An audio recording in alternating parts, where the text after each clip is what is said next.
अस्सलामुअलैकुम। आज हम बना रहे हैं बहुत ही लजीज चिकन पालक की रेसिपी। इस रेसिपी की ख़ास बात यह है इसमें कम चीज़ें इस्तेमाल होती हैं लेकिन खाने में मज़ा बहुत आता है। सबसे पहले हम पालक को उबालने के लिए रखेंगे। हमारी पालक उबल गई है। अब हम करेंगे चिकन को फ्राई।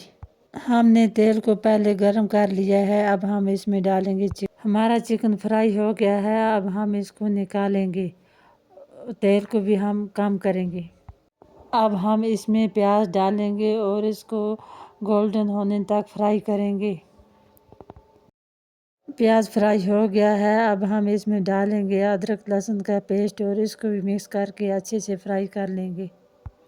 अब हम टमाटर डालेंगे और टमाटर को भी अच्छी तरह से मिक्स करेंगे। इसको 5 मिनट फ्राई करेंगे। टमाटर अच्छे से फ्राई हो गए हैं। अब हम पालक डाल के पालक को भी अच्छी तरह से मिक्स कर लेंगे। अब हम सब मसाले डालेंगे और मिक्स करेंगे। मिक्स करके इसको अच्छी तरह से भून देंगे। अब थोड़ा सा पानी डालेंगे ताकि मसाले जल न जाएं। मसाले पकने के बाद अब हम डालेंगे चिकन को भी इसमें मिक्स करेंगे। अच्छी तरह से ये मिक्स हो गए हैं। अब हम इसको 10 मिनट के लिए कवर करके रखेंगे। 10 मिनट हो गए हैं। हमारे चिकन पालक की रेसिपी तैयार हो गई है। अब हम इसमें डालेंगे कसूरी मेथी। कसूरी मेथी डाल के हम इसको फिर हल्का सा अब हम इसको मिक्स करेंगे और 2 मिनट फिर उबालेंगे।